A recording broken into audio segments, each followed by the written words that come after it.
Like a Mark Cerny. Like a Mark Cerny. Like a Mark Cerny. Like a Mark Cerny. T-flop count 10.3, super fast on the SSD. PS5 about to shut it down, turning what around, it's a repeat. You clowns tried, you failed hard, tried to sabotage the PS4 with the crossplay. Outrage when you begged Xbox to turn it off with the PC. See, we see through all the anti-consumer shit. Jump gate, puddle gate, snow gate, y'all full of it. Pump faking for the internet, that's not how you gon' win the war. You need content exclusively, that's the only way you gon' change the score. So chill, get off his dick and demand that he put in more effort in it for real.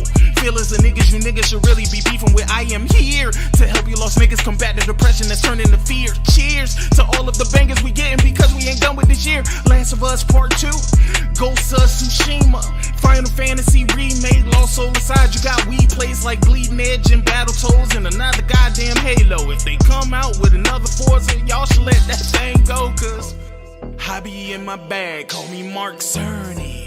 People getting mad like a Mark Cerny. They hating on me hard like a Mark Cerny. Got that PS5 swag like a Mark Cerny. I just couldn't stop thinking maybe there was a different path. Maybe there was a hardware that could be made where it would be more natural to make the game. DualSense is the coolest sense. Can't no controller do what it can do. Got a microphone built in the bottom. I can talk to friends without extra tools. They hating hard, they hate the God. He pro-consumer, can't no consumer deny the fact that we live in large. PS5 gon' be hitting hard. Developers loving the tech that he put in the box. And even though we got a separate plan, the fans know we smart enough to get it done. The PS4 showed us either one. Xbox is irrelevant. Selling it was better than getting the medicine to battle depression from owning it, holding me back. Ain't no one holding me back. Sony be holding the strap, killing the games, you know it's a rap. Changing the game, killing with tech, bringing the pain, filling the gap. I can't wait to get the launch line up. Pray to God I don't get lined up before I can hit the lines up. They grab me a couple fives, bruh. I'm passionate, I'm fired up. Phil needs to be fired, cuz he the reason I dropped the X. His policies I'm tired of. Jim Ryan in charge now, got a dream team on PlayStation. Cerny doing the Lord's work, better give this man a vacation, cuz I be in my bag, call me Mark Cerny. People getting mad like a Mark Cerny. They hating on me hard like a Mark Cerny. Got that PS5 swag like a Mark Cerny. Like a Mark Cerny. Like a Mark Cerny. Like a Mark Cerny. Like a Mark Cerny.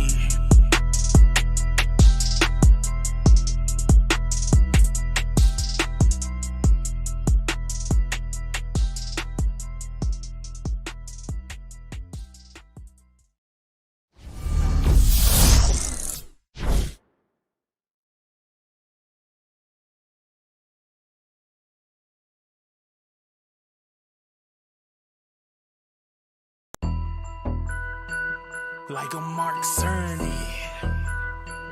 Like a Mark Cerny. Like a Mark Cerny. Like a Mark Cerny. T-flop count 10.3, super fast on the SSD. PS5 about to shut it down, turning what around, it's a repeat. You clowns tried, you failed hard, tried to sabotage the PS4 with the crossplay. Outrage when you begged Xbox to turn it off with the PC. See, we see through all the anti-consumer shit. Jump gate, puddle gate, snow gate, y'all full of it. Pump faking for the internet, that's not how you gon' win the war. You need content exclusively, that's the only way you gon' change the score. So chill, get off his dick and demand that he put in more effort in it for real. Feel as the niggas you niggas should really be beefing with. I am here to help you lost niggas combat the depression that's turning to fear. Cheers to all of the bangers we getting because we ain't done with this year. Last of Us Part 2, Ghost of Tsushima, Final Fantasy Remake, Lost Soul Aside. You got weed plays like Bleeding Edge and Battletoads and another goddamn Halo. If they come out with another Forza, y'all should let that thing go, cause I be in my bag, call me Mark Cerny. People getting mad like a Mark Cerny. They hating on me hard like a Mark Cerny. Got that PS5 swag like a Mark Cerny. I just couldn't stop thinking maybe there was a different path. Maybe there was a hardware that could be made where it would be more natural to make the game. Dual sense is the coolest sense. Can't no controller do what it can do. Got a microphone built in the bottom. I can talk to friends without extra tools. They hating hard, they hate the God. He pro-consumer, can't no consumer deny the fact that we live in large. PS5 gonna be hitting hard. Developers loving the tech that he put in the box. And even though we got a separate plan, the fans know we smart enough to get it done. The PS4 showed us he the one. Xbox is irrelevant. Selling it was better than getting the medicine. To battle depression from owning it, holding me back. Ain't no more holding me back. Sony be holding the strap. Killing the games, you know it's a rap. Changing the game, killing with tech. Bringing the pain, filling the gap. I can't wait to get the launch line up. Pray to God I don't get lined up before I can hit the lines up. They grab me a couple fives, bruh. I'm passionate, I'm fired up.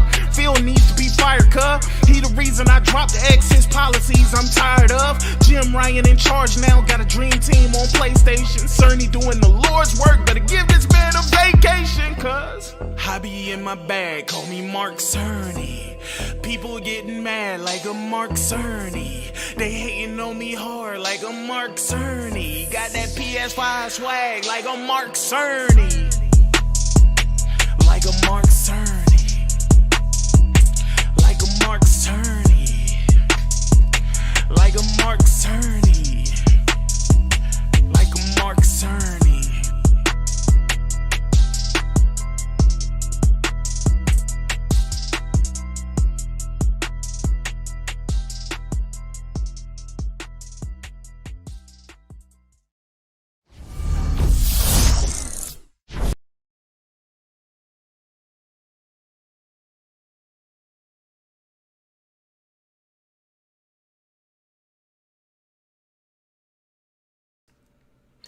Okay, looks like we are live. Hold on, let me turn this doggone thing down. What is good, everybody? It is the Godfather of VR, the ageless one of the man, Licky Clay, coming back at you with a afternoon stream. Just got out of work a couple hours ago, trying to tie up a couple of loose ends. How is everybody doing? VTiz, Jamal Adams, DJ, Cold Yogurt, Sam Ash. What's going on with everybody? How's everybody doing today? And I got a few things to talk about, but I'm going to try to keep this under an hour because I got to get my workout in. After I get done with this, you know, I started back to working out Monday. I'm starting my journey. Oh, you know what? You said JD Maxx. What was that I just watched? What am I thinking?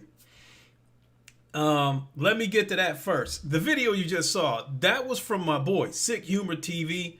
That is his YouTube channel. He is also a rapper with tons and tons of music. He was on the vocals of that video that I just showed you, and it was produced by his friend Kingmatic Beats, and the video was done by my boy King Thrash Gaming of Do What You Do Productions.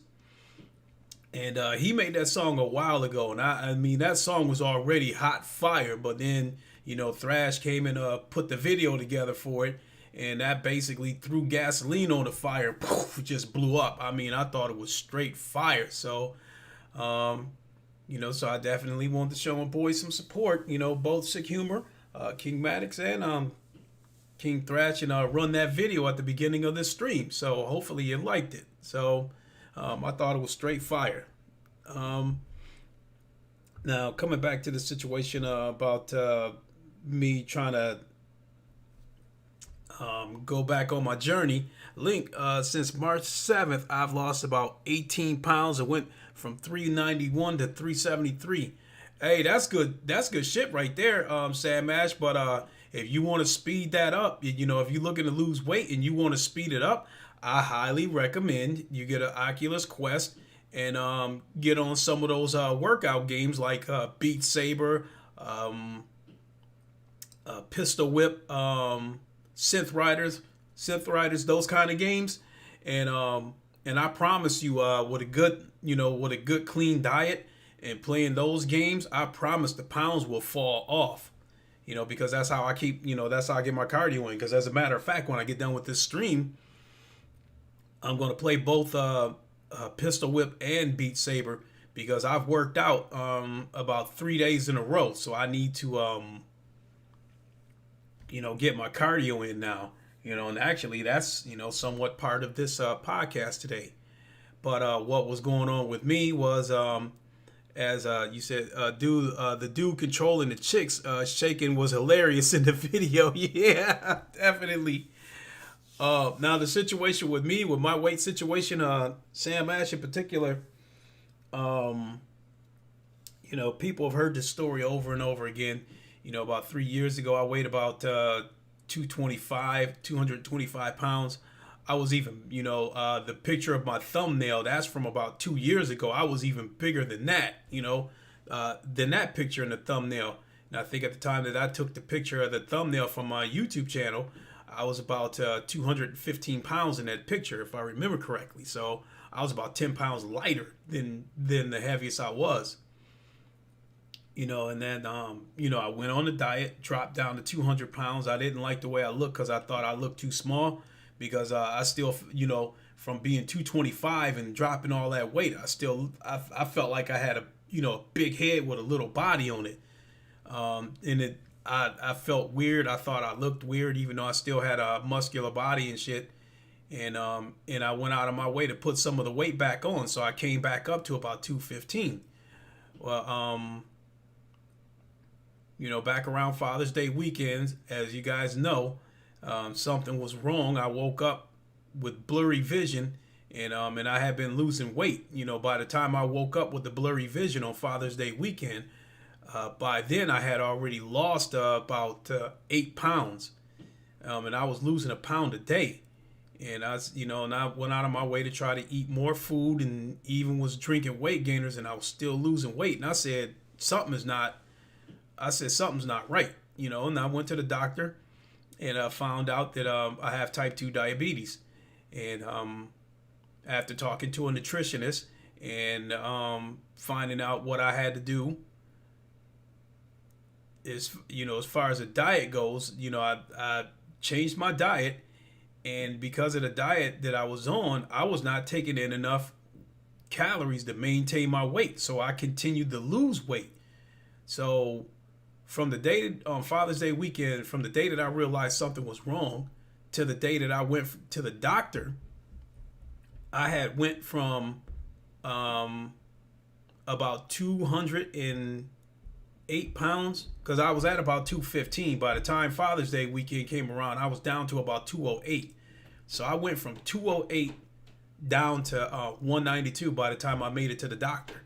And after they explained to me everything and what I needed to do as far as my diet and that kind of stuff, now I got to try to find foods to eat that's high in calorie, but low in sugar and low in carbs, low in salt. And so I was still eating like 3, maybe 4 times a day, but I was only taking in about 2,000 calories or less. And when it comes to that kind of thing, when it comes to calories, if you're trying to maintain your weight, a woman needs to take in 2,000 calories a day, whereas a man needs to take in 2,500 a day in order to maintain your weight. So when I'm only taking in about 1,800 calories a day, it was making me lose weight. And just as recently as last weekend, I got on the scale and I was 189 pounds, and I said, this has got to stop, and I said, I got to do something about my diet so I can take in more calories, but not, get the carbs and the sugar that comes with it. Because most everything out there that has calories has carbs and has sugar in it. And I mean, when I weighed 225, about 1/3 of my diet was weight gainers. I was drinking weight gainers. So in that sense, they do work in giving you added calories and helping you to put on weight. They don't just instantly give you muscles the way they try to make that shit seem. You still have to go into the gym and put in the work. So you still have to build the muscles. It just gives you the calories. So when I had to cut out everything that I drink, had no calories in it, whether it was Diet Pops, Gatorade Zero, water, everything that I took in had no calories, and that was the big thing that was killing me right there. And so the answer the whole time was right in front of my face. I hadn't been, I got a ton of whey protein drinks up there that have, very little carbs, very little sugar in them. And I was thinking, I don't want to waste this stuff if I'm not going to be working out. And because of that, I hadn't worked out in a couple of months. So me not working out in a couple of months, me not taking in enough calories, all that shit caught up to me, and my weight dropped all the way down to 189 pounds. And I said, this shit's got to stop. So now I've added the whey protein drinks to my diet. So like one serving of the current whey protein that I'm taking, one serving is about 310 calories, and it only has about 4 grams of carbs and only 1 gram of sugar. So it's like I can drink those all day and don't have to worry about, you know, my blood sugar or taking in too many carbs. So I've been drinking like 2 or 3 of those a day, and on drinking 3 of them gives me about 900 calories, and then I go on about my normal business as far as eating goes. But I added one more meal to my diet, so I'm eating one more time. So now I'm back to taking in about 3,000 calories a day. When it comes to putting on weight, you know, I've been in the gym long enough and heard people say it enough times that in order to put on weight, you have to take in between 3,500 and 3,800 calories a day. I'm not trying to do that because I'm going to be eating way more times than I want to. So I've been, oh boy, that's my mother. I'll call her back. I'll wait for that to get done ringing.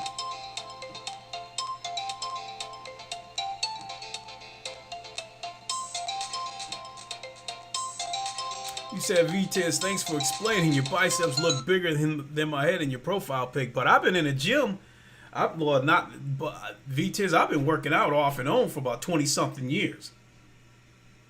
So I was about 130 pounds when I first started out. I was a little scrawny dude. But, so anyway, I'm back to taking in 3,000 calories a day because 3,500, I don't want to do all that eating, you know. So I'm fine with 3,000 calories a day and get my weight back at a slow burn. And already I'm back up to 194 pounds. So the goal for me is to get back to try to get back to 225 like I was about 3 years ago. I don't know if I want to get that big again. But I wouldn't mind getting back to like 205, 210. So if I keep on this diet of taking in 3,000 calories a day, especially with the help of the whey proteins that I'm drinking, I can get back to, you know, I can probably get back to 200 pounds. I don't know, maybe in about a month. You know, and I'm 205, 210. If I decide I want to go that high, I'd say I can probably do that in 6 months. You know, but like you said right there, V-Tiz, the muscle memory. You said I knew you did, but I never asked about the last year or so. So actually, I'm feeling pretty good. I'm on this journey. I'm going to get my weight back. It was actually stressing me out too because I'm sitting here like, what can I eat? What can I take in that will give me the calories that I need, but won't, you know, that won't put me in a danger zone as far as my blood sugar and my carb count. Let me see here. Sam Ash says, I'm doing mostly cardio as I'm trying to build my stamina back to what it was a year ago where I wouldn't get winded walking. That's why I'm telling you, Sam Ash, if you got you know what? You don't even have to drop $400 on an Oculus Quest. If you already have a PS4, I would say go to GameStop and buy a refurbished PSVR. But you are going to need the Move controllers though, and you can play Beat Saber, you know, that way. The only bad thing about playing Beat Saber on the PSVR is that you're restricted to the music that they offer you. Whereas that's why I suggested the Oculus Quest, because you can take that with you anywhere and you can add custom tracks. You know, you can go to a site called Beat Saber and look, you know, there's tons of rap music, R&B, dance, rock, all kinds of stuff. There's all kinds of music there. And that's how Beat Saber stays fresh with me. You know, I thoroughly enjoy, you know, Beat Saber's still the king of the hill when it comes to workout games. And I promise you, you know, games like Synth Riders, games like Beat Saber and Pistol Whip, I promise you, you go to the gym and you walk on a treadmill for about 2 hours, whatever you accomplished, you can get that done in about a half hour, 45 minutes of playing Beat Saber. And the thing about it is, you'll be having so much fun that you don't realize that you've been playing it for an hour and a half, 2 hours. So, VTiz, I used to work out and run a lot, but then I found out my knees are screwed up, so I can't risk running or things, squats, deadlifts, and stuff like that anymore. I'm in the same boat.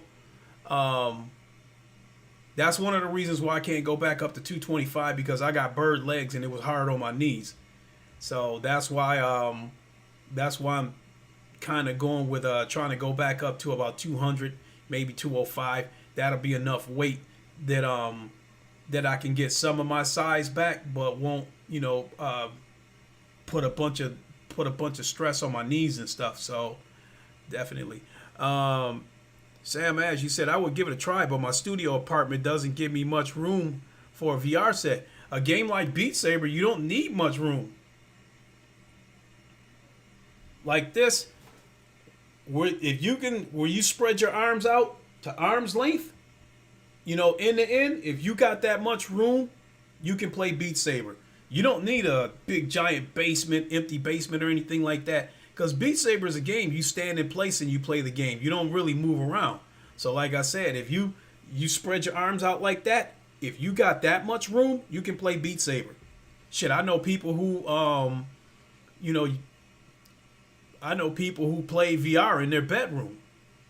Hell, a game like Beat Saber, I don't play it in my bedroom, but I do play a lot of other games in my bedroom with my Oculus Quest.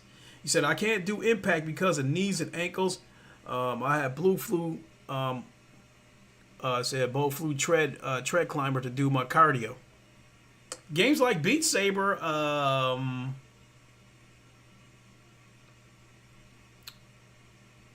to me, it really doesn't put much, it doesn't really, the way the game is laid out, you don't have to squat that much. You don't have to do that much squatting. Matter of fact, with Beat Saber, you can go into the settings and remove the walls so you don't have to move around to avoid them and just strictly concentrate on chopping the blocks. So you can even take the walls out of it.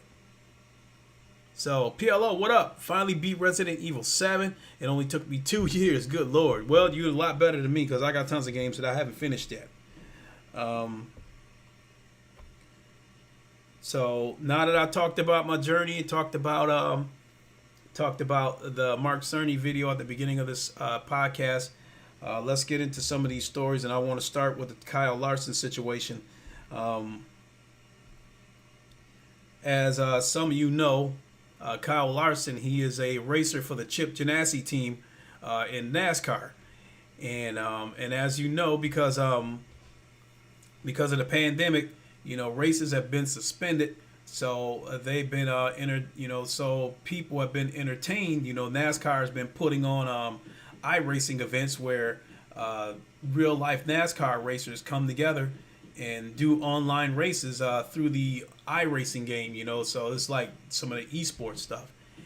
And we had a situation a couple of weeks ago. I can't remember the guy's name, but a NASCAR racer on the iRacing game, he got into a wreck, and he felt like somebody cut in front of him and caused him to wreck. So he got upset and rage quit, and he shut his computer off and left the race. I think he was disciplined by NASCAR, and I think he did lose a couple of sponsors. Now, something like that, I seen it coming, because this esports stuff, as a spectator sport, these e-races is really on the rise. I've really been enjoying watching these races, but I had already been doing it for a while anyway, because I was watching these FIA tournaments through the GT Sport game.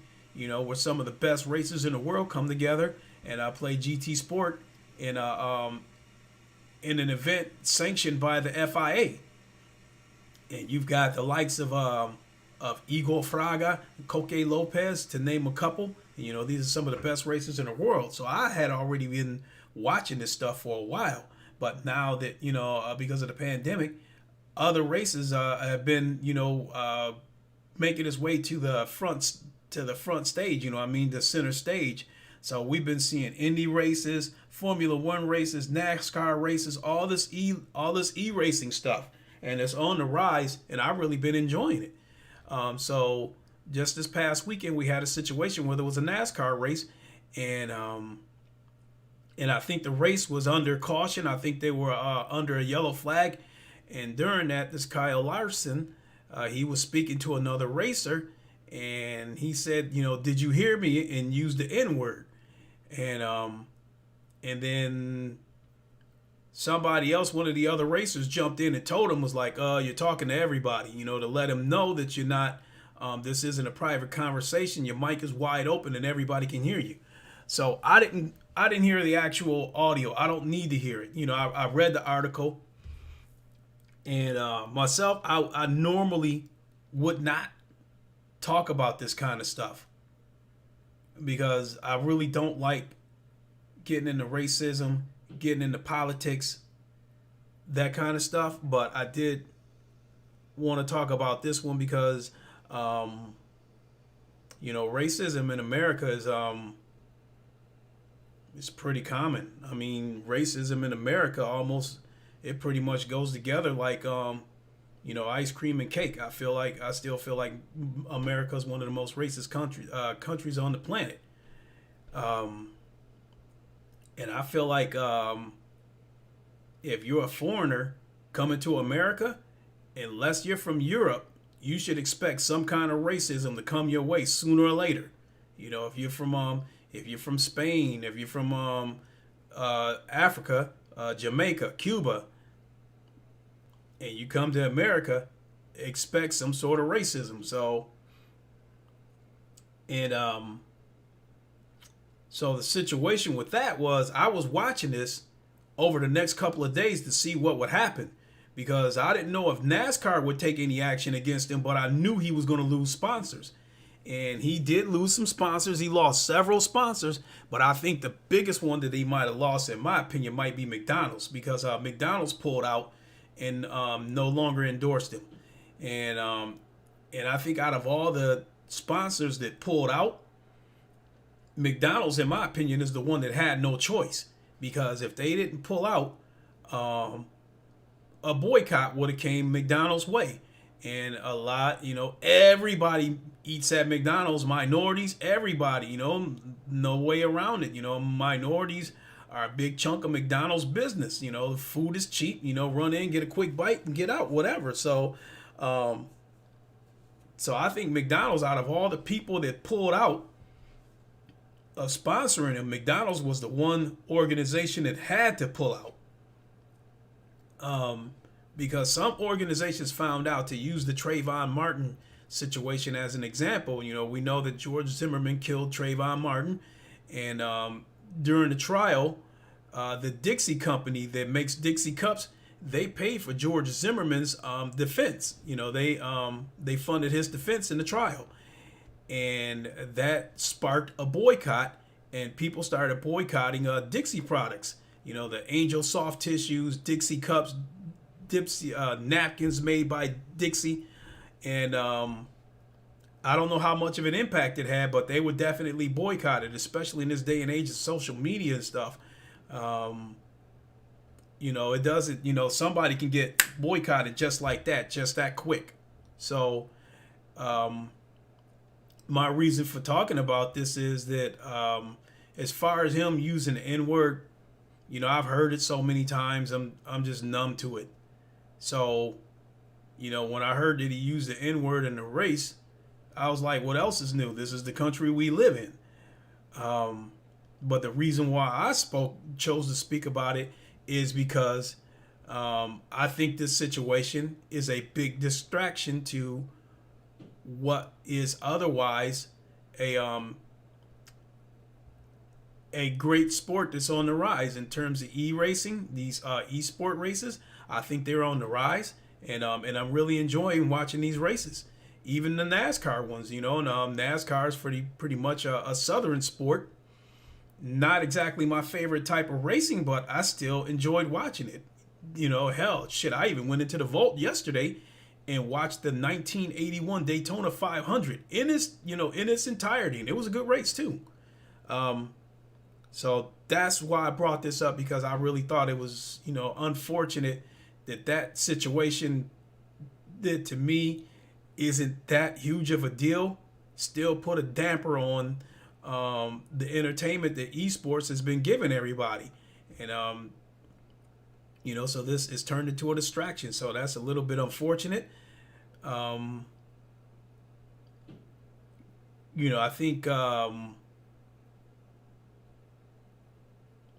think he regrets it, using that word, because he definitely learned the hard way what can happen when you use that kind of language in front of an audience. So, but I guess, he was the rising young talent. And the thing about it is he's half Japanese too. So that's was really ironic about it. But I guess he's the rising young talent of NASCAR. So a lot of people, including myself, believe that he will get another ride with someone else. Yeah, because I did forget to mention, in addition to all the sponsors pulling out, the Chip Ganassi racing team they had no choice but to fire him. So they ended up firing him, so he's out of work now. But like I said, I guess he's a talented young racer, and I'm sure he'll recover from this, and I'm sure at some point, he'll get picked up by another team, and I'm sure the sponsors will slowly come back. So to me, it's just, it's a blemish on to me what's been a very enjoyable and rising form of entertainment with e-racing. So I'll still continue to watch the e-racing, even the NASCARs and stuff like that, because I've really been enjoying it, and I'll continue to promote it. So let me come back and check out a couple of comments before I move on to the next section. You said PLO, Beat Saber kills my back, especially that squatting. Yep. Let me see. And Sam Ash, you said, what makes you think he wasn't going to suffer the consequences? Yeah, that dude lost sponsors for him rage quitting, which is crazy. And you said, I've seen a few F1 esport races. I've seen some highlights of one. And then PLO, you said, wow, he put himself on blast. Instant karma.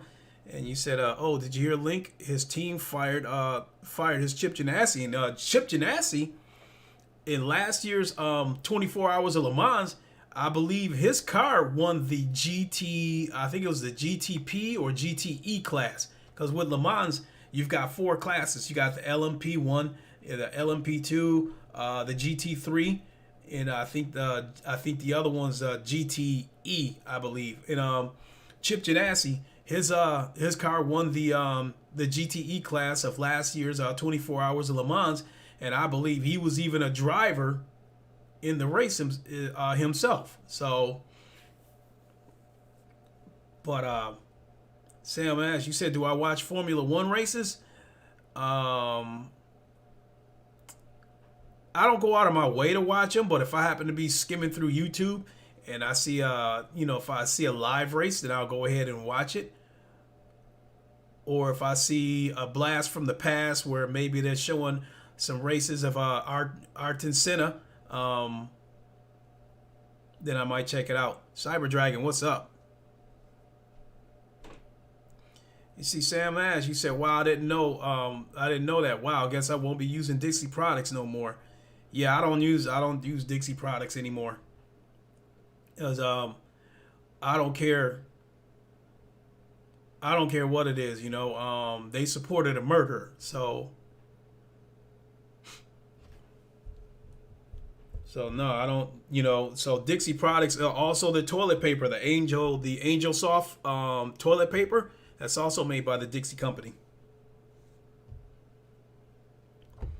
So shout out to Craig Harris. Looks like he's live. So going on to the next subject, and I wanted to say that going on to the next subject is about VR relative to the PS5, and all of us hardcore VR people, we all know the deal. we all want VR to go mainstream, and we're all doing our part to try to make it happen. And but I've come to the realization that, when the PS5 comes out, that's going to be VR's biggest chance to go mainstream.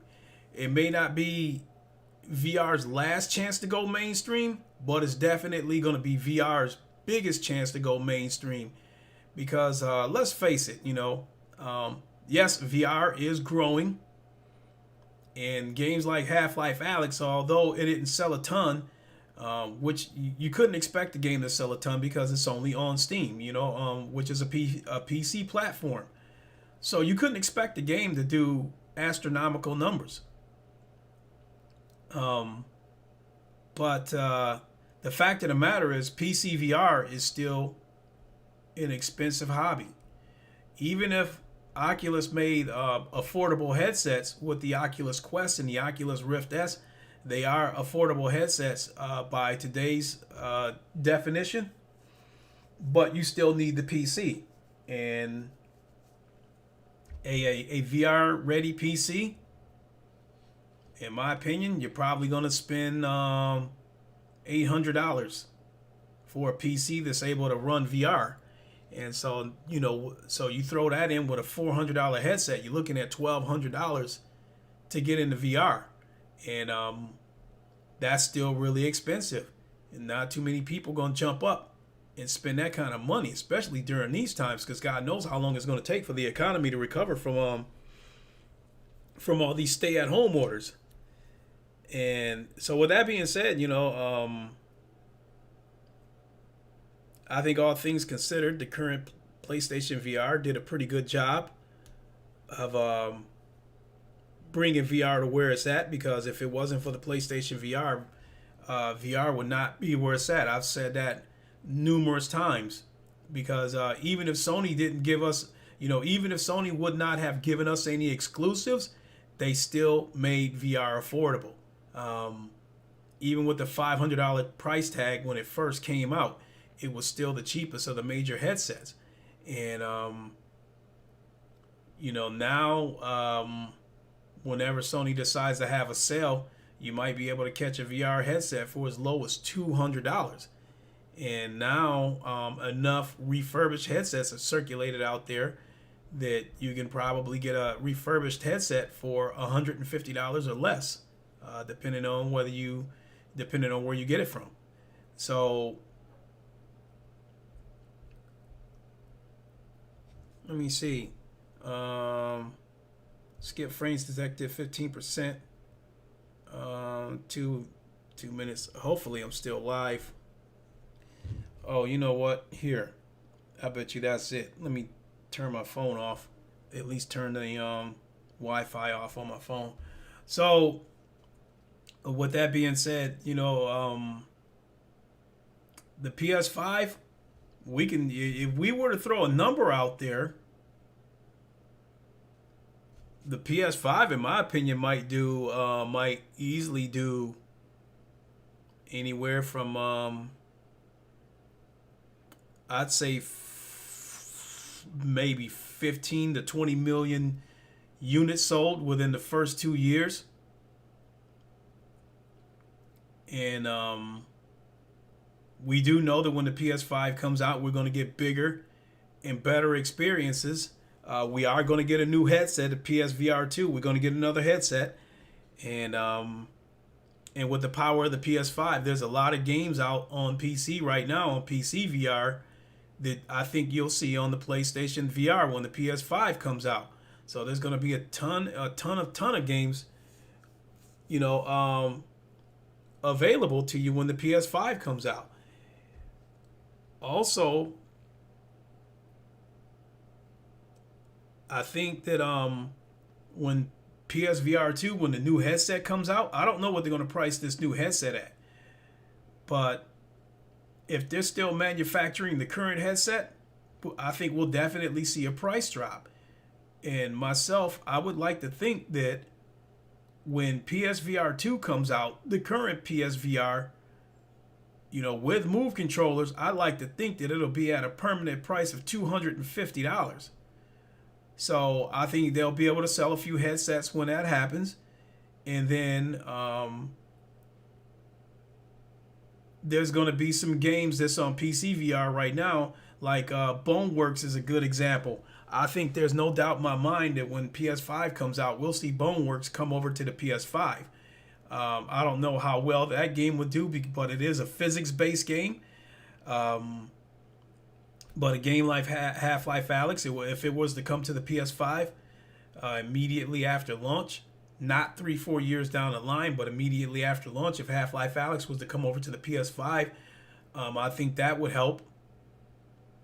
They could definitely sell a few units over there. So the point I'm making is that because of how big of a platform the PlayStation is, and that Sony has made VR affordable, Sony is our best shot for VR to go mainstream. I've talked about VR having to go mainstream in order for everybody else to get on board with it. Microsoft, the EAs, the Activisions, that kind of stuff. In order for them to get on board, VR has to go mainstream, and in order for VR to go mainstream, it depends heavily on the PS5. It must succeed on the PS5, or VR is not going to go mainstream. I don't think it'll die, but it's not going to go mainstream. Golfer, what's up? How you doing? V-Tiz, he said, every time I see that VR luge, I want to try it for some reason. Inevitable neck ache, though. I tried it. I was just sitting in the chair when I tried it, and it was kind of weird the first time I tried it. But I thought it was cool. Sam Ash, is Half-Life only VR, or does it have a flat screen option? It was built as a VR only game, but I guess someone created a mod that allows you to play the game flat screen. But in my opinion, a game like that, why wouldn't you want to play it in VR?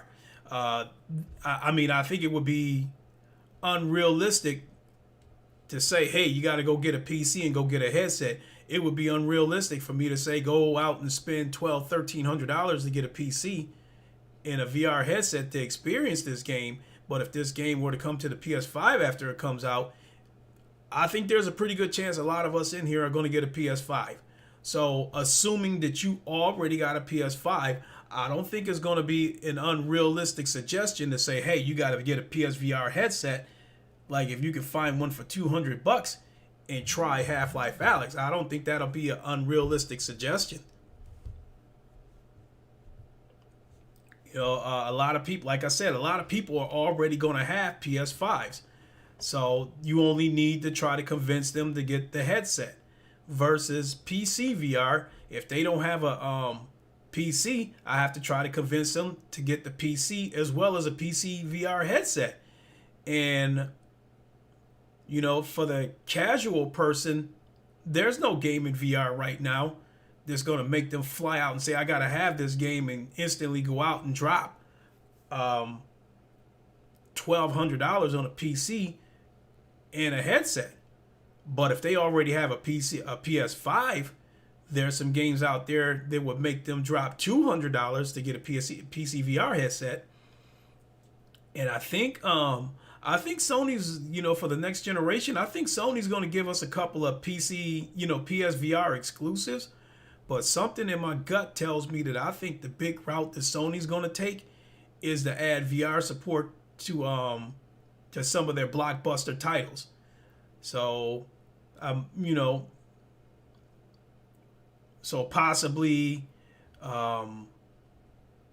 another Uncharted or something like that. They could, if they did another Uncharted 3-4 years from now, that could possibly have VR support. And that would be enough to, and if they can find a VR headset for $200, I think that might be enough to convince some people to run out and get a headset so they can experience Uncharted in VR. The next Spider-Man, good God, if that was in VR, I think that would tempt some people to go out and buy a VR headset for $200 to see what it's like to be able to swing through the city, in VR. I think that would sell a few headsets. God of War, the next God of War, if it had VR support, would sell a few headset. And then the current Horizon Zero Dawn, that's been rumored to be on the PS5 with, you know, VR support. But the one game that I think would ultimately set the VR world on fire is Call of Duty. When it comes to first-person shooters, Call of Duty is undoubtedly the most popular and most played first-person shooter game out there. And say, you know, 3 years from now, when the next Call of Duty comes out and the game is fully playable in VR, the campaign as well as the multiplayer in VR, and you can play it any way you want. You know, whether you choose to use the DualSense controller, whether you would choose to use the aim controller, because I'm sure they're still going to support the aim controller going into the next generation, or whatever kind of controllers they have for the PSVR 2. Either way, I think Call of Duty with full VR support, that would set the entire VR world on fire. That would be the game that would make people fly out and get a headset for $200 because oh boy, I think this thing just froze up for a second. I wasn't moving. Hopefully what I was saying, hopefully you guys didn't miss it, but I'll come back and say it again. But I think Call of Duty would be the game that would set the VR world on fire. If that's the game that would come to VR, fully playable, campaign as well as multiplayer, that would be the game that would basically catapult VR into the mainstream. And as I just said a second ago, because it looked like it froze, the stream froze for a second. But if you had Call of Duty and you could play it any way you want with any controller you want, with the DualSense, with the aim controller, with the move controllers, what have you, if you could play the game any way you want, that would set the VR world on fire. So I think those two combinations, the PS5 as well as a game like Call of Duty having full VR support, that would be enough to set the world on fire, the VR world. I truly believe that. Let me see here. Let me come back.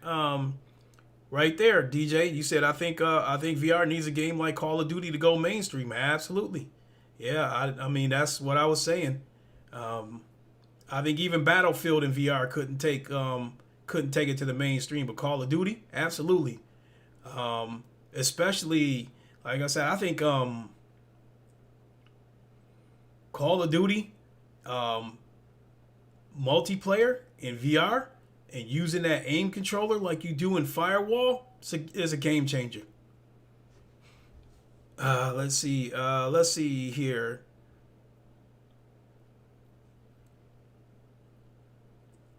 Sam Ash, I thought since it being Half-Life and having a huge following, I thought it would have sold more.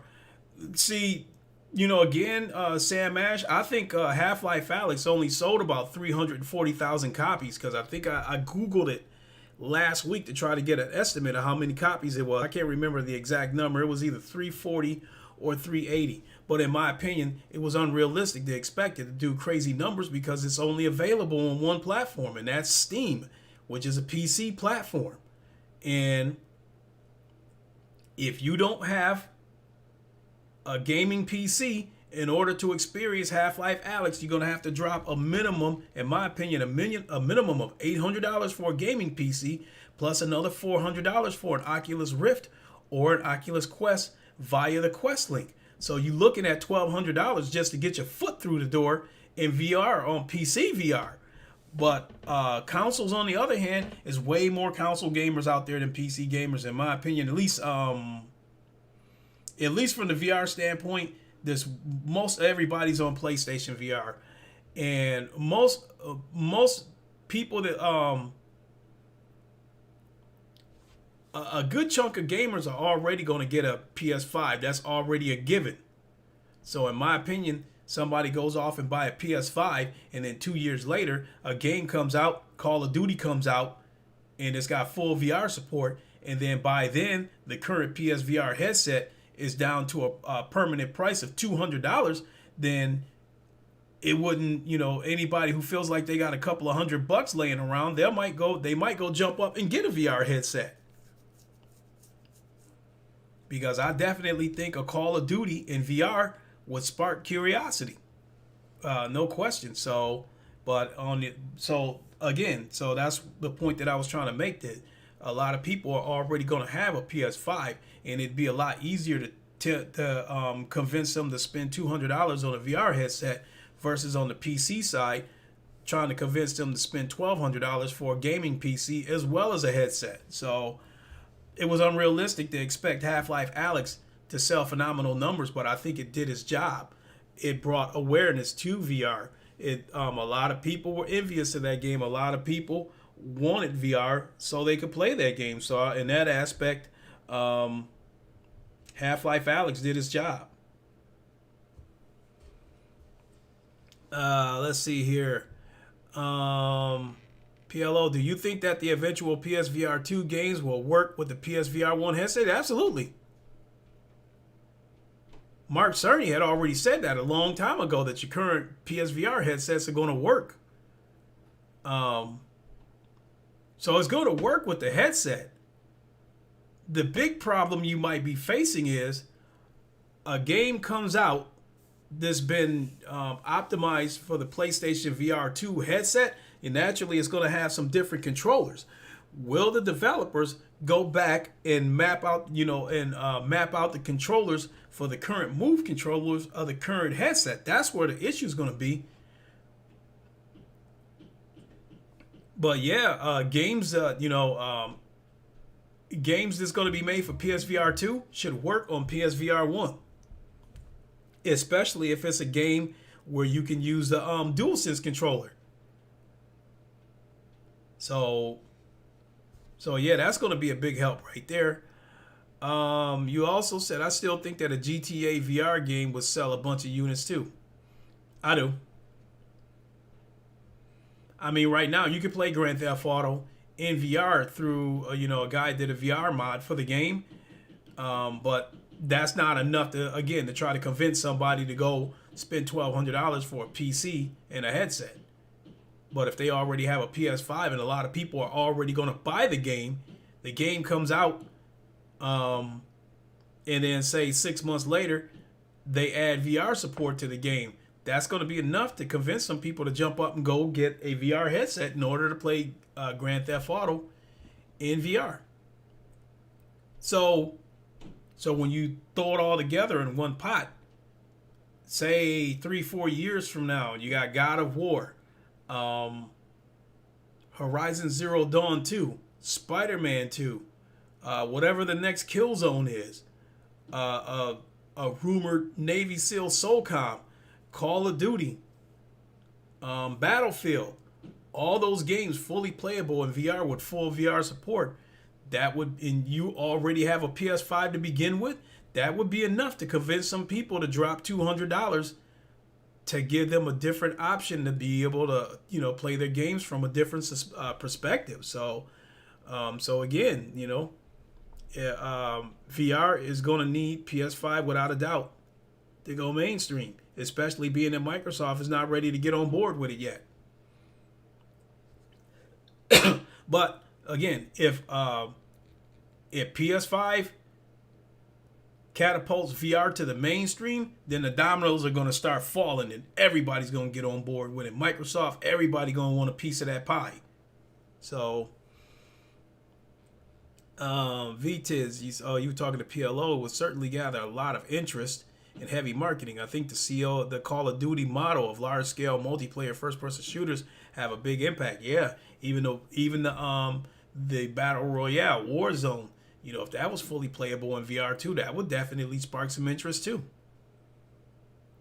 You said big companies will wait until there's a large VR user base to release big VR games. Yeah, exactly. They wanted to be big enough that that there's going to be a return on it, and they're going to, unfortunately, they're going to bring their microtransactions with them too. So that's just That's just part of something we're going to have to deal with if we want VR to go mainstream. When Activision and EA get on board with VR full time, they're going to bring their microtransactions with them. No way around it. So I want to switch gears for a second and go on to the next subject, and that is about a new workout VR game called Supernatural. And I've talked about this game a little bit before, and I think it'd just be better to let you guys see it. So I'm just going to go ahead and play this quick trailer. This trailer's about a minute long, so I'm going to let it play twice just so you guys can get a good look at it.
Okay, so that was Supernatural. That is a new workout game. This I think is coming to the Oculus Quest, and I think it comes April 23rd. Now, what this game offers, as you can see, it looks like a Beat Saber type of game. Beat Saber is still the king of the hill when it comes to these workout games.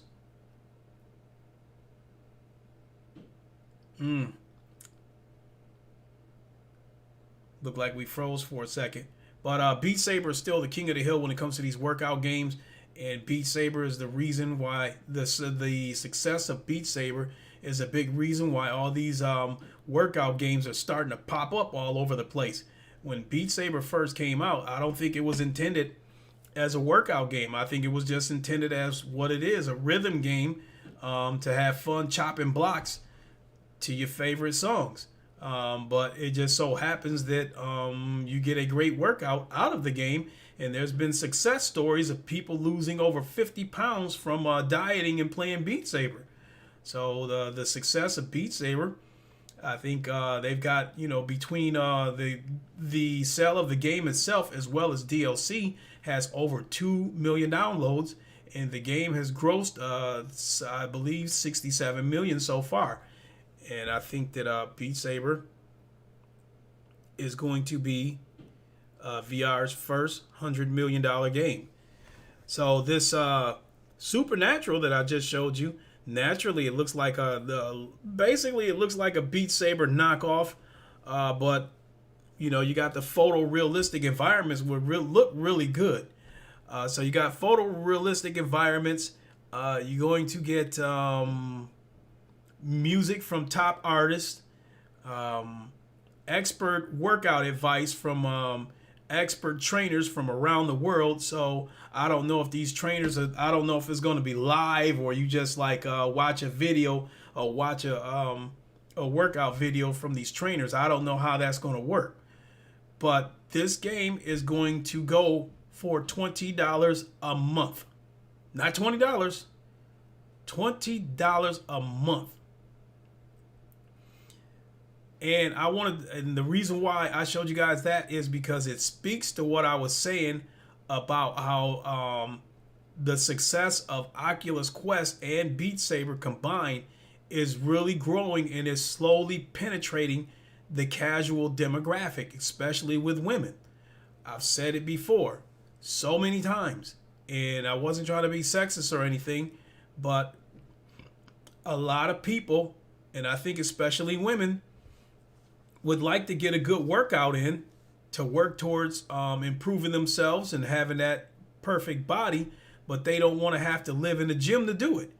And Beat Saber is the best of both worlds. You get that great workout and you're having fun doing it, and you don't have to live in the gym.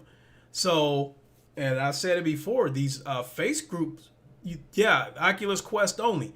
And I think that was by design because, as I was saying, and this is where I was going with this.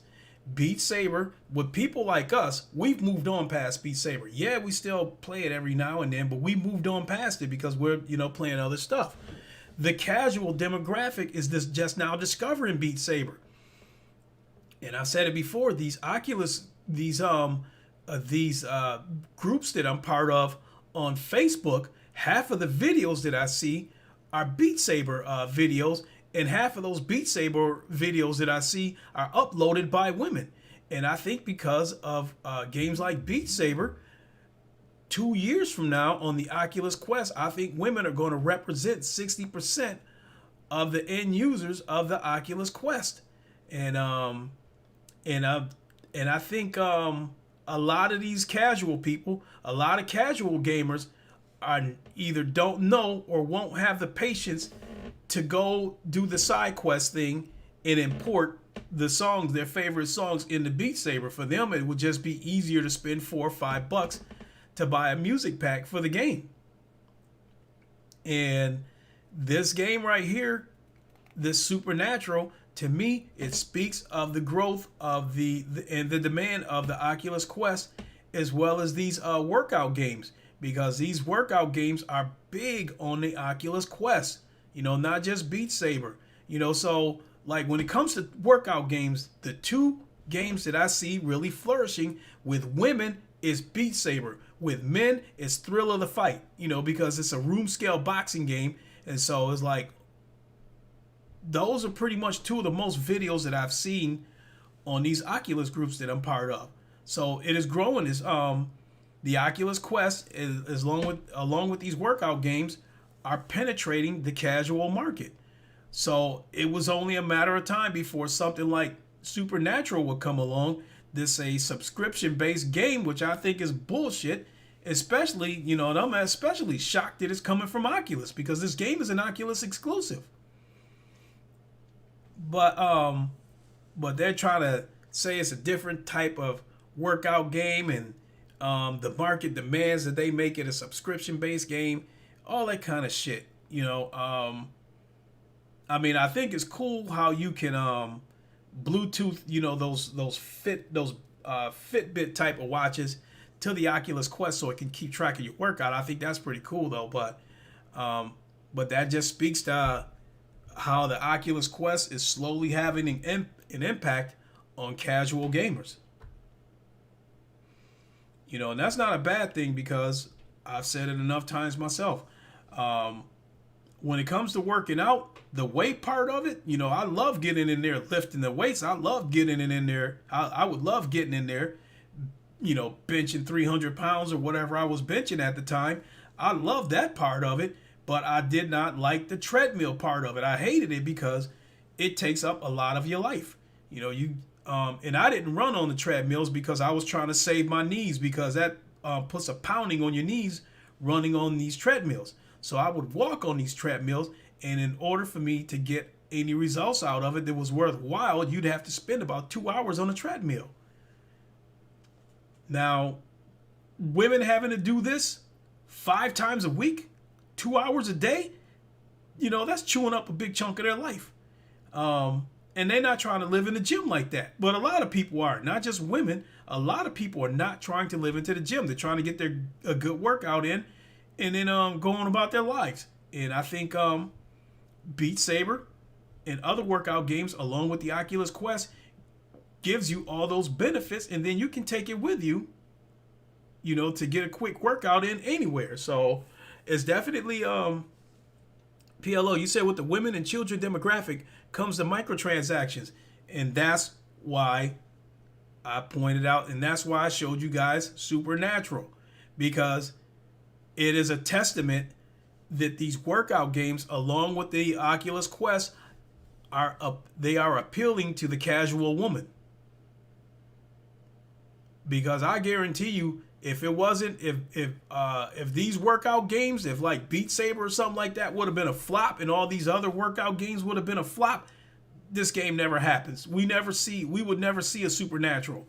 But they're trying to cash in, and try to capitalize on Beat Saber. And like I said, the Oculus Quest, along with these workout games, are slowly penetrating the casual female demographic. So I don't want to say that I hope the game fails, but I'm not too crazy about it. So moving on to the next subject, because I only got a couple of more subjects, and then I'll be done. I didn't read the article. I just read the headline that the PS5 is going to be limited. It's going to be in limited quantities during the first year, and I guess it's rumored to cost somewhere between $500 and $550, which I expect the console to cost $500 anyway, which is fine with me.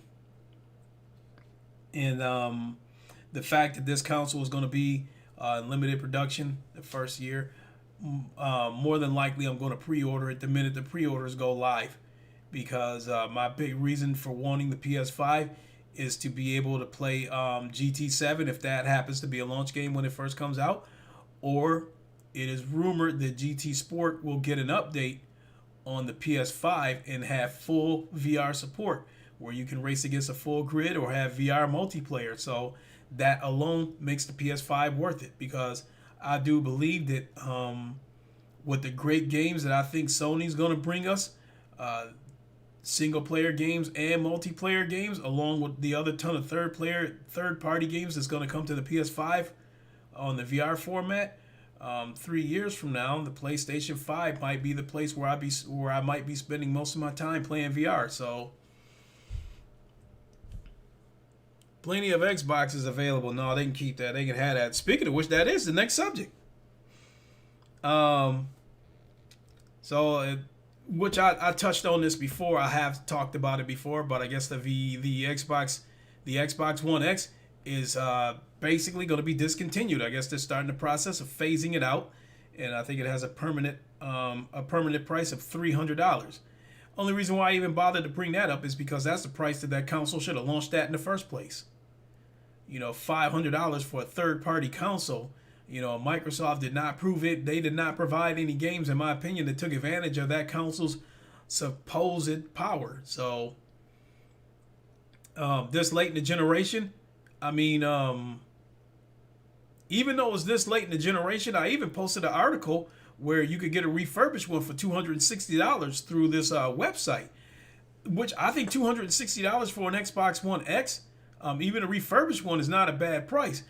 But we know that the CPU in that console can't match up to the graphics card that's in that console.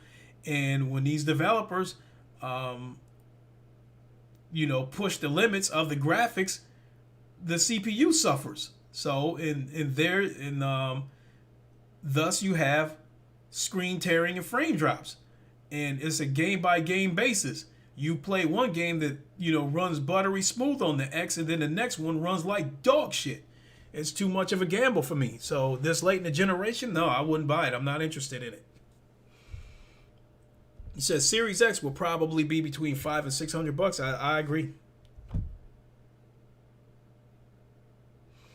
And now the last subject that I wanted to talk about before I get on out of here. And this is an opinionated one, and this is about VR again going mainstream. After doing some thinking, I no longer need VR to go mainstream. Except for a couple of things, VR has given me what I wanted. And the thing that, you know, there was an article by Forbes where they were talking about how Half-Life Alyx was supposed to be that, you know, that game that was going to catapult VR to the mainstream, and said, well, it isn't. Well, of course, you know, I've said it before. The game is restricted to one platform, and it's on a PC platform, which is very expensive to play VR on a PC platform. So it was unrealistic to expect the game to do phenomenal numbers. But I've said it before, that Half-Life Alyx did its job as far as I'm concerned. It brought awareness to VR. And when I stop and look at it, that I don't need VR to go mainstream anymore, because I damn near got everything I want out of VR right now, except for a couple of things. You know, I got my first-person shooter games. I've got my sim racers. We've got single-player games with compelling stories, you know, with great stories, with games like Lone Echo and Lone Echo 2 coming. Half-Life Alyx, Blood and Truth, all great games. Farpoint. These were all great games with great stories. And I think we're going to continue to get those kind of games. Now, I do feel like we don't need VR, in my opinion, to keep getting saturated with single-player games. You know, one-and-done games, because a single-player VR game is going to experience the same... it's going to experience the same situation as a flat-screen game. Whatever success they get out of the game is going to happen when the game first comes out. And everybody's going to play the game, and they're going to be done with it. So with that being said, I would like to see more multiplayer games come to the PS5, and I think that's what we're going to get. I think we're going to get more VR multiplayer games from the PS5. It will, and I think it'll work for everybody, because, you know, the developers will get reoccurring revenue from the game being a multiplayer game, and then for us, the consumer, it'll be a game that, you know, we can come back to 3 months later and still be able to experience a great game. You know, case in point, like Blood and Truth. I played the game. I haven't been back to it. It's a great story, but I haven't been back to it. If the game had some kind of VR multiplayer to it, I would still be playing it right now. So with that being said, I think that's another thing we're going to need to happen on the PS5 in order for VR to be successful, is we're going to need more multiplayer games. We can't have a bunch of, even though I love campaign games, you know, games with a great story, we can't have a bunch of one-and-done games. We need some multiplayer games. And that's why I spoke of the Call of Duty multiplayer, which would be huge for VR. So, but VR has given me mostly what I'm looking for, with the sim racers, with the first-person shooters. We got games with great stories, that kind of stuff. So the only thing that's really missing for me in VR would be able to play sports games. I don't like EA, but to be able to play Madden fully playable in VR, to actually be in the game and to actually like be looking down that field and throw the ball yourself in VR, that kind of stuff, Madden fully playable in VR, then my VR desires would be complete. That's right now. That's really the only thing missing from VR for me, is, you know, to be able to play sports games, a hockey game, NHL hockey, NBA 2K, Madden, MLB The Show. all those games, if they were fully playable in VR, PvP, player versus player, online, that kind of stuff, my VR would be complete. Let's see here. You said I have One X and I have no need to buy Series X since they ain't doing no true exclusives for 2 damn years. And VTiz, you said, in a way, I agree. I've already had some incredible experiences, but if VR doesn't go mainstream, why would companies continue to make losses? I think we might need mainstream. I think we do, but I'm being realistic that if the PS5, if VR isn't successful on the PS5, we may not get much better than what we're getting right now. And most of the stuff that we're getting is from independent developers. The big companies ain't going to jump on board with this. EA is not, especially somebody like EA. They're not going to spend, $30-40 million to make a full-blown VR game, and it only sells 300,000 on PS5 or something. That would be stupid.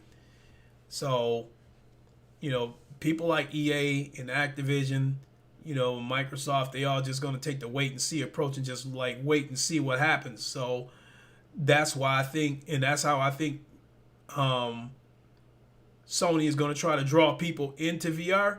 I think, they're going to, I've said it before, they're going to make some exclusives strictly for VR, built from the ground up for VR. But I think their strategy is going to be add VR support to some of their blockbuster titles. Again, as I was saying, a game like Spider-Man, it would be a lot easier, a game over here, a brand new VR game. Like I said, good luck trying to convince somebody who doesn't have a headset to buy a headset for it. Whereas a game like Spider-Man, if Spider-Man 2 has full VR support, you don't have to talk anybody into getting a headset. They already got their mind made up whether they want a headset or not. If they find out that Spider-Man 2 has full VR support, if they want a headset, they're going to go out and get one. You don't need to talk them into it. And I think that might be the strategy that Sony's going to take, is to add VR support to some of their blockbuster titles. Not only that, it would give people a reason to stay within the PlayStation ecosystem too. With all this shit going around, with every time we look around, we're hearing about some game possibly going to PC. So I think Sony plans to use VR to keep people invested in their ecosystem. VTiz, you said, I think the moment mainstream VR looks unlikely. Said I think the moment, which I don't see happening. We see companies backing out of VR left and right and center. Yeah. But I think it's still going to continue to grow. I think the success of the Oculus Quest is still going to keep people, intrigued with VR, but it's going to be a totally different demographic, because you're not going to see, there's no way you would see a Spider-Man 2 type game on the Oculus Quest. You just wouldn't see it. But I think you're going to get a lot of games on the Oculus Quest that you might see on a damn mobile phone that's just got VR support. Sam Ash, you said EA probably wouldn't even give consumers a complete VR game anyway. They would if Sony were to pay them to do it. That Resident Evil 7, they didn't do that out of their goodness of their heart. I think Sony paid them to make the game fully playable in VR. That is the route that I think Sony's going to take. Resident Evil 7 is a full-blown game that you can play flat screen or VR, the entire game.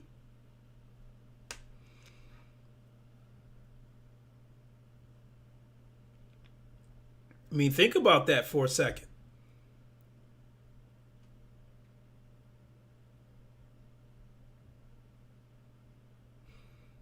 Hell, we'll go back to Call of Duty, even though that's a third-party game. Full VR support on the PlayStation. I think they would sell so many headsets that would get Microsoft's attention.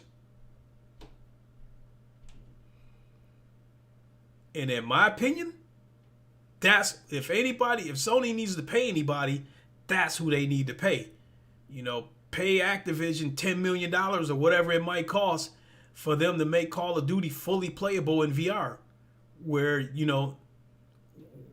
just buy one game and it's just you can either play it flat screen or VR. And then on top of that, like the multiplayer, for instance, if you integrate it where where the VR headsets can play with or against the flat screeners, that would be huge too. So, when you get down to the nuts and bolts of it, PS5, Call of Duty, fully playable in VR, that might be enough to tip the scales and bring VR to the mainstream. Because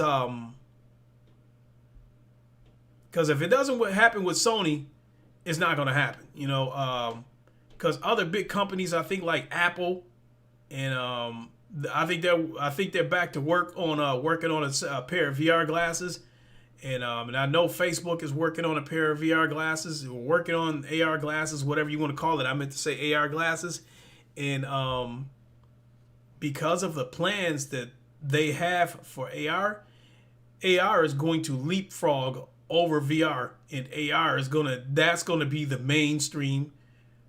That's going to be the form of reality that's going to go mainstream. Because I've said it over and over again that augmented reality glasses that look like this, where it's a smartphone and everything you can do on a smartphone, you can do in these glasses, along with holographic,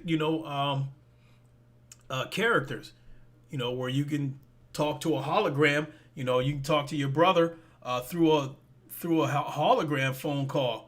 You hit the button and his holographic image is standing right there in front of you, and you two are having a conversation. That kind of shit.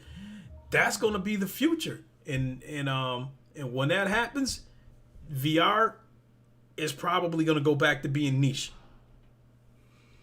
Because augmented reality, like I said, augmented reality is going to leapfrog over virtual reality. And I've said it over and over again that augmented reality glasses, they are going to replace the smartphone as we know it. 10 years from now, these things aren't even going to exist. I mean, they'll exist, but they're going to be like dinosaurs because everybody's going to be walking around wearing these.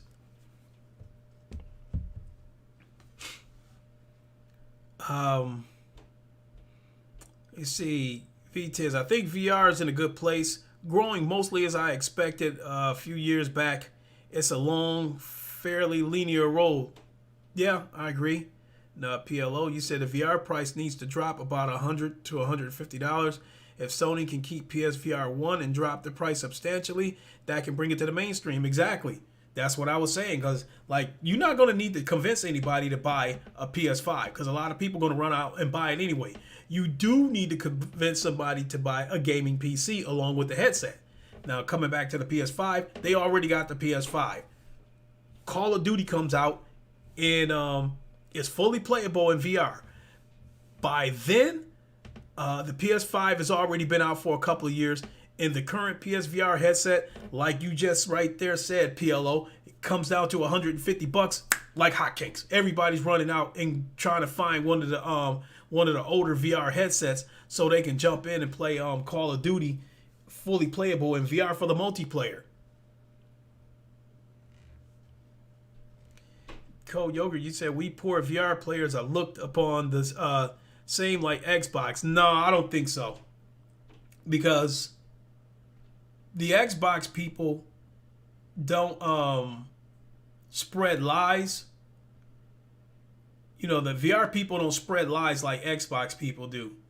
VR people are not caught up in a silly ass console war. And as far as I'm concerned, us in VR, we're getting better games than what they're getting on Xbox. We got Half-Life Alyx. They got Sea of Thieves. For VR right now, as far as I'm concerned, we are in a better place than the Xbox people over there. We have so many different experiences to choose from. Any genre of video games, name it.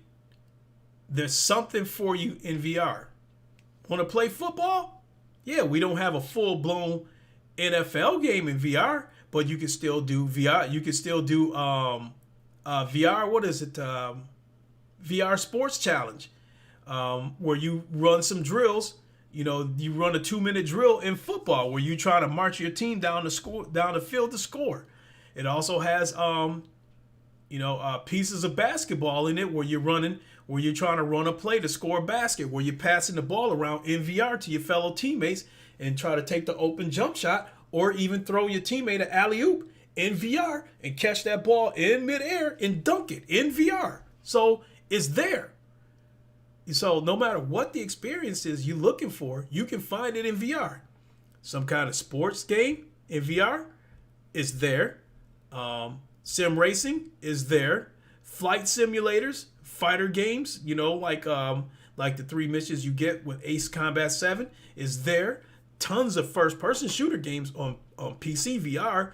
More first-person shooter games than you can count on Steam. So no matter what you're looking for, is there. So as of right now, as far as I'm concerned, we're getting a better experience on VR than they are over there on Xbox.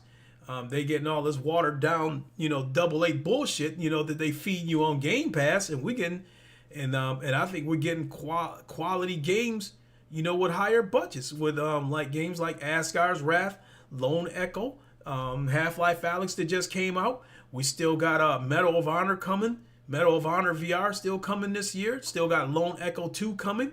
PlayStation VR people are getting sometime this year. They're going to, hopefully it'll happen. If it doesn't happen this month, it'll happen next month. They're getting ready. They're going to get a chance to experience The Walking Dead Saints and Sinners, another great VR game. So, So we are getting a better experience than they are over there. So VTiz, you said I got into the top 10 of that game for monthly scores last time I played. Does that mean I'm awesome? No, it means nobody plays it anymore. And you said, but it's decent for an early game. Yeah. So let me see, it's about 6 o'clock. I'm going to have to get ready to get out of here in a few minutes so I can get my workout in. Like I said, play a little bit of Pistol Whip and jump in. And yeah, I got to get ready to shut it down myself here, VTiz. Thanks for coming by. I definitely appreciate it. And, get ready to play some Beat Saber so I can get my workout in. And then have a couple of protein shakes and have a bite to eat so I can get the rest of my calories in for the day. So let me see. I think I've taken in about 2,000 calories. I've got about another 1,000 calories to go to get my calories in for the day. So two protein drinks, one after I get done working out and then eat, and then another protein drink before bed, and I'll have my 1,000 calories in. So, so I will have my 3,000 calories in for the day. But I definitely appreciate you guys coming by. I definitely enjoyed it. And for those who happen to catch the replay of this, thanks for tuning in. With that being said, let me get to my workout. And tomorrow's Friday. If it turns out that it's the middle of the night and I can't sleep, then I will do the Graveyard Podcast. That is my new show. That's just, if I'm up, it's the middle of the night and I can't sleep, then I'll just go live and we talk about anything. You guys jump in and we'll talk about whatever you want to talk about, as long as it's gaming related. So it doesn't have to be just VR. It's just whatever you guys want to talk about. Anything gaming related. So that's going to do it for me. Catch you later, Sam Ash. Appreciate you popping by. Cold Yogurt, PLO. You know, I appreciate all you guys jumping in.